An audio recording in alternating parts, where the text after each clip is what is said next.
Live from New Delhi, you're watching DD India Live, India's voice to the world. I'm Mark Lynn. Coming up in the next 30 minutes. India's Shubhanshu Shukla creates history, becomes the second Indian to go to space on Axiom 4 mission to the International Space Station. What a ride! 40 साल बाद हम वापस अंतरिक्ष में पहुंच गए हैं और कमाल की राइड थी. US President Donald Trump asserts Iran's nuclear plans are put back decades post B-2 strikes after leaked Pentagon report suggests impact limited. Trump strikes conciliatory tone towards NATO allies at The Hague, terming expected deal as increased defense spending as great victory for everyone. Union Cabinet adopts resolution on 50 years of emergency, honours individuals who opposed the anti-democratic action of 1975. Home Minister Amit Shah releases the emergency diaries.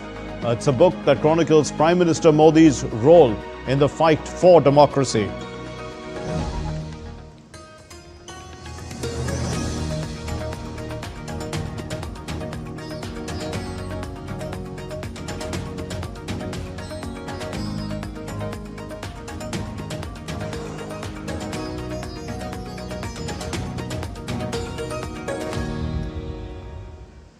India has taken another giant leap into the stars. Group Captain Shubhanshu Shukla,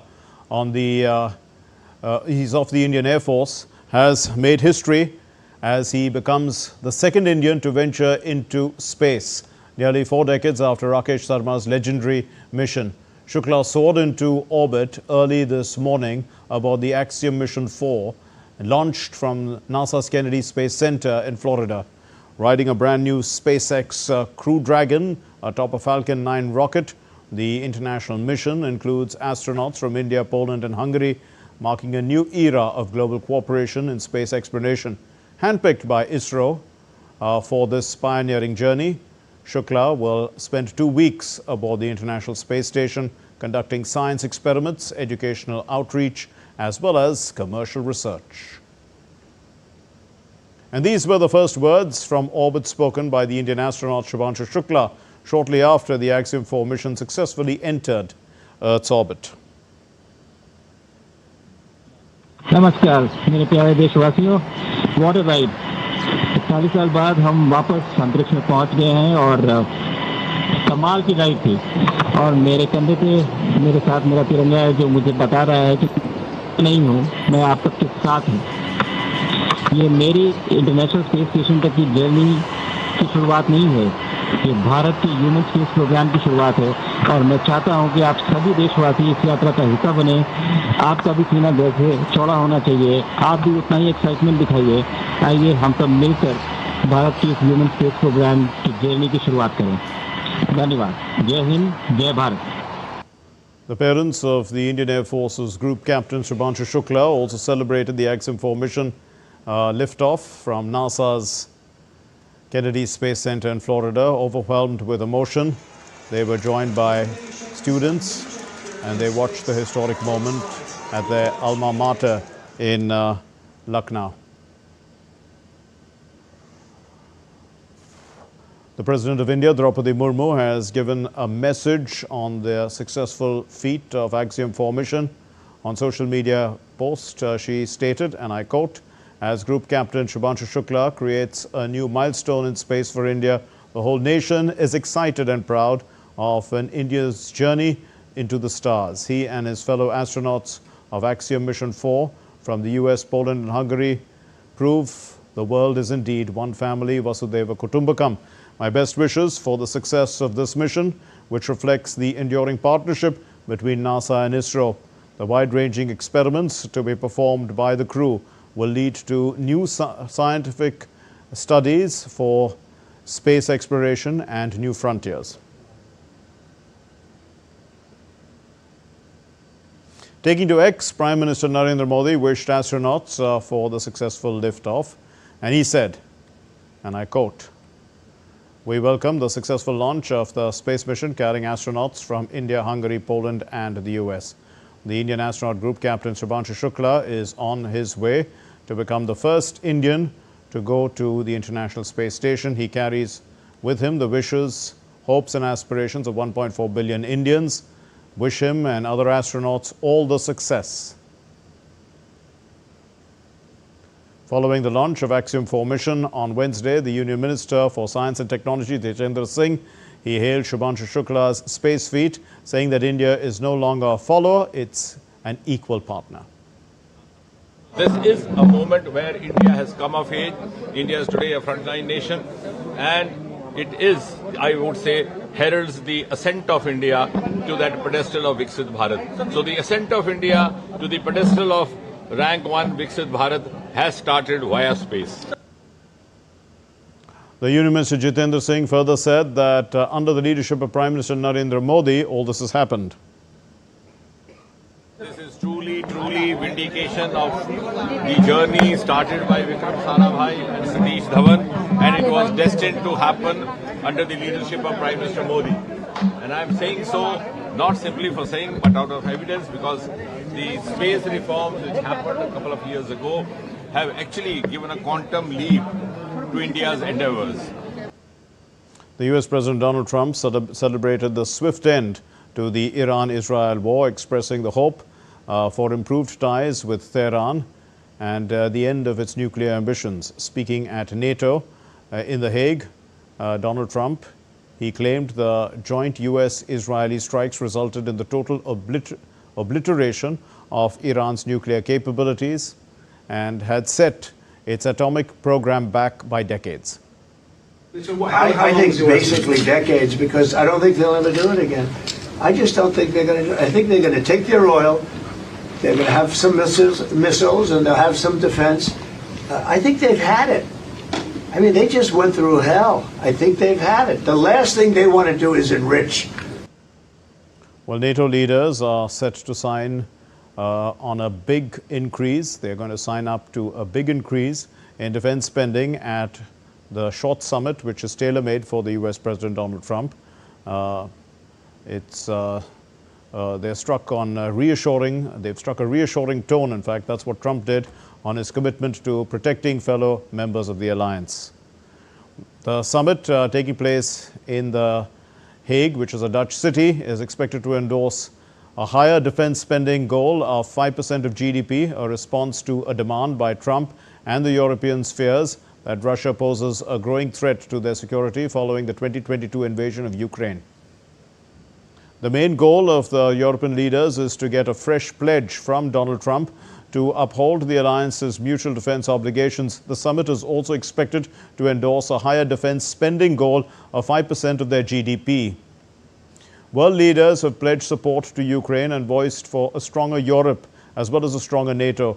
Secretary General Mark Rutte has said that the United States is totally committed to the alliance's mutual defense clause after President Donald Trump appeared to have cast a doubt on it. President Trump, dear Donald, you made this change possible.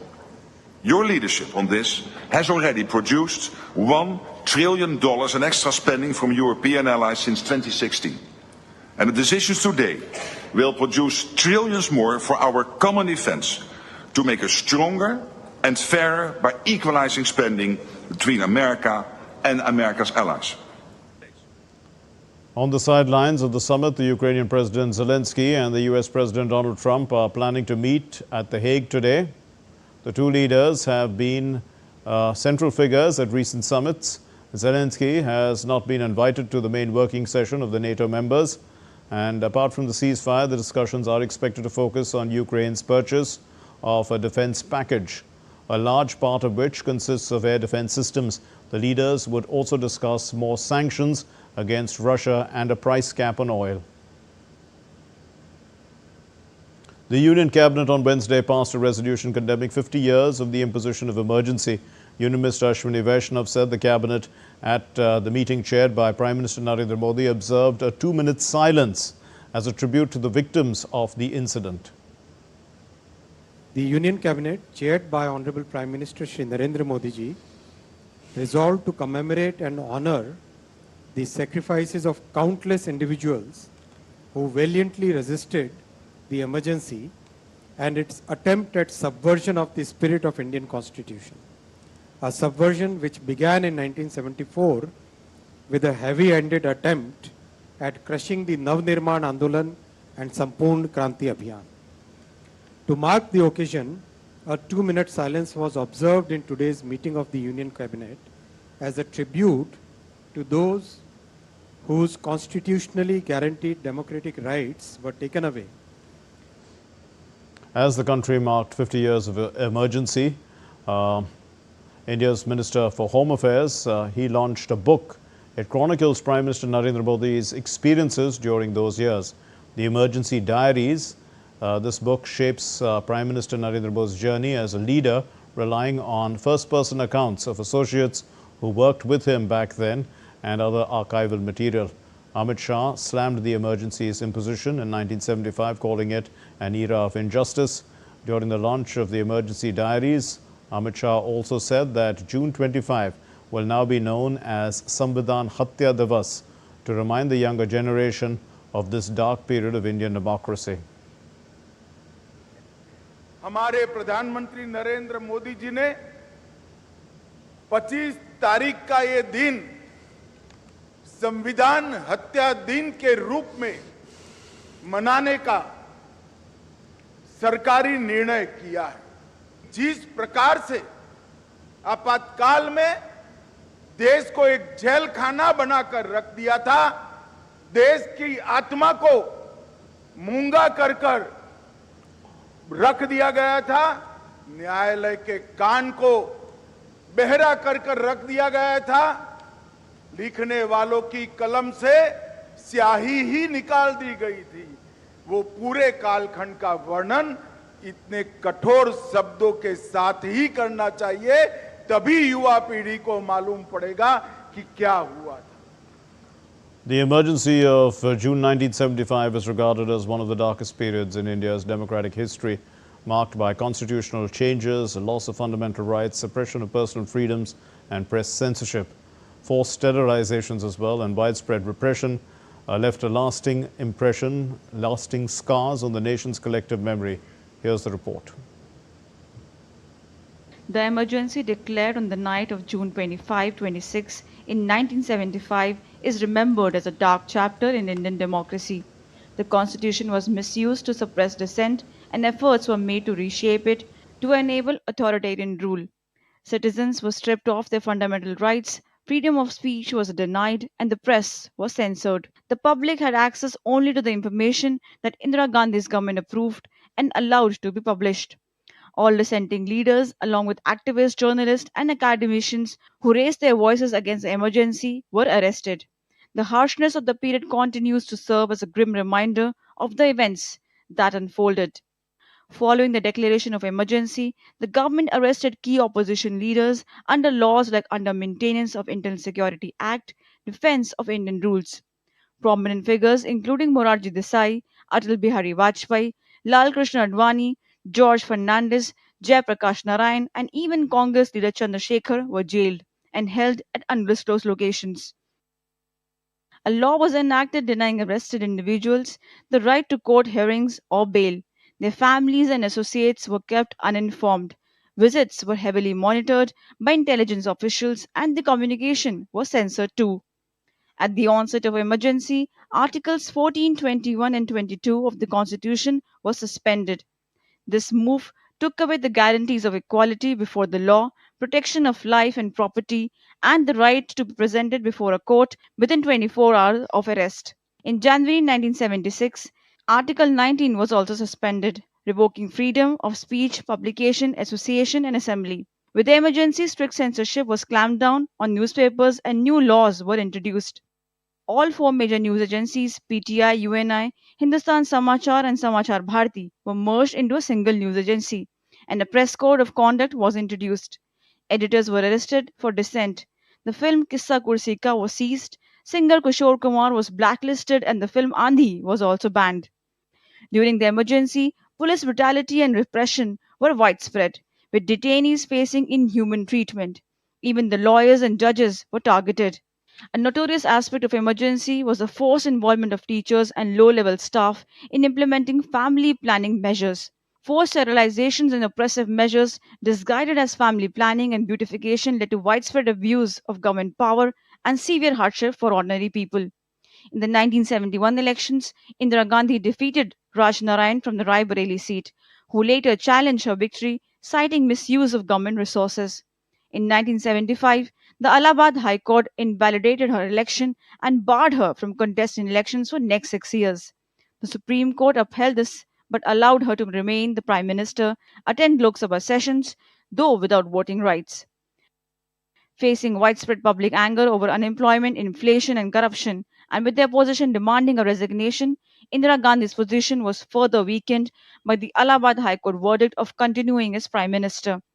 To cling to power, she imposed the emergency, marking a dark chapter in Indian democracy. The emergency, which began at midnight on June 25, lasted until March 21, 1977.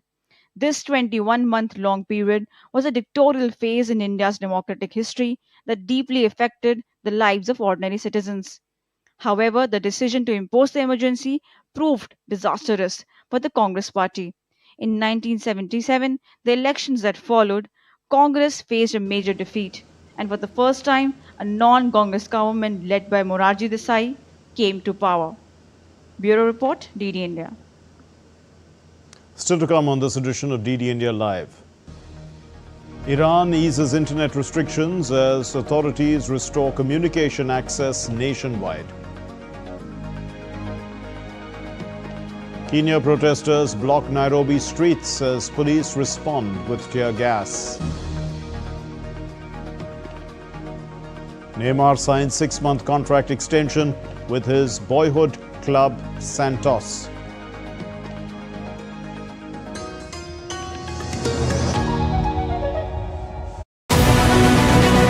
This week on Defense Dynamics, a stealth mission shakes West Asia. The United States unleashes its B-2 spirit in the Midnight Strike or Iran's nuclear strongholds, a bold escalation in shadow warfare. We decode world's most powerful bunker busters from the GBU-57 to weapons built to crack concrete and command centers. India looks at the skies with a bold vision of 6th-generation fighter jets while reinforcing its air defense with indigenous shields over S-400, the Iron Dome of the East. High-tech firepower, geopolitical moves and future warfare. On Defense Dynamics, 8 p.m. IST, only on DD India.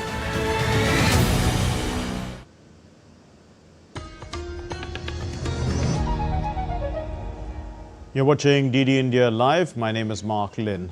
Following a ceasefire with Israel, the Iranian authorities on Wednesday announced the gradual lifting of internet restrictions. The Revolutionary Guard's Cyber Security Command stated via state media that the communication network is progressively returning to normal. Iran's Minister of Communications and Information Technology, Sattar Hashmi, has posted on social media, I'm quoting, "With the normalization of conditions, the state of communication access has returned to its previous conditions," unquote. Iran's parliament has voted to suspend its cooperation with the International Atomic Energy Agency, claiming that Iran's nuclear program would proceed at a faster pace. Iran's parliament speaker, Mohammad Bakir Khalibaf, has said that the country has approved this bill to suspend cooperation with the UN nuclear watchdog. Khalibaf, he said that the IAEA had refused even to appear to condemn the attack on Iran's nuclear facilities and has undermined its international credibility.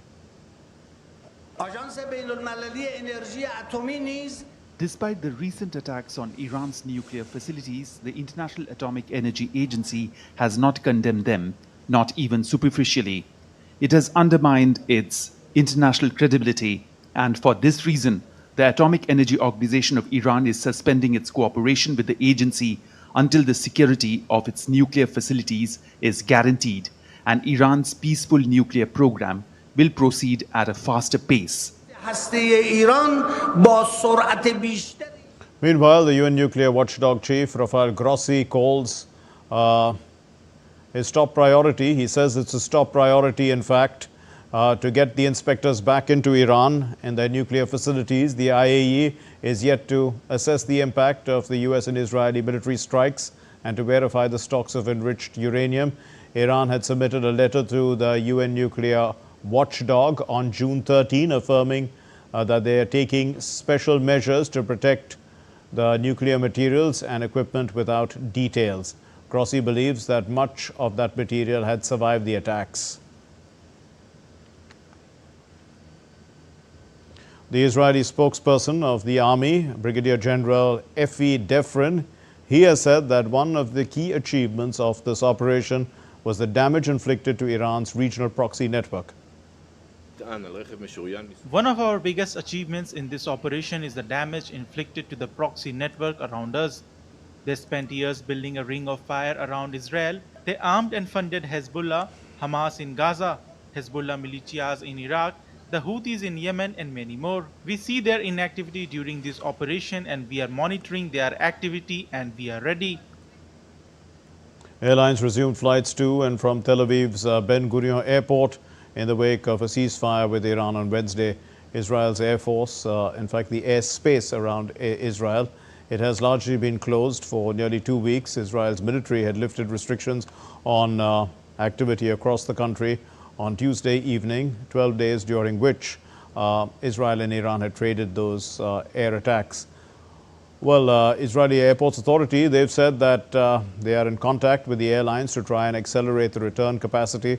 Departure flights were also in operation and foreign nationals who were stranded in Israel were able to leave the country.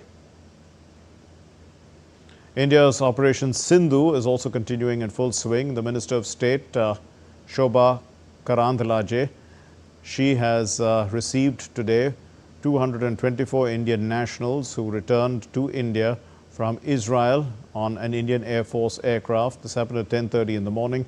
The government said that safety and security of Indian nationals remains the top priority. Till date, 818 Indian nationals have returned home from Israel alone as part of Operation Sindhu. In Kenya, at least 10 people were hospitalized with gunshot injuries during rallies on Wednesday to mark a one-year anniversary of protests against the anti-tax bill. Earlier in the day, thousands of people took to the streets to commemorate demonstrations last year that left at least 60 people dead and culminated in the storming of the National Parliament. The recent outrage has reignited after the recent death of a 31-year-old blogger and teacher Albert Ojwang in police custody. The World Bank on Wednesday approved $250 million to support Lebanon's post-war rebuilding efforts and a $146 million grant to restore Syria's electricity infrastructure.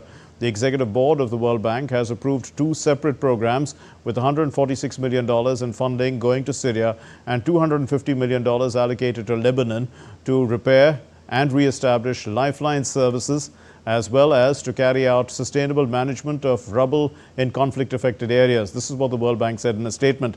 Now, the Lebanese Prime Minister, Nawaf Salam, he has welcomed the decision, calling the project a key step in reconstruction by responding to damage to critical infrastructure and essential services in war-affected areas.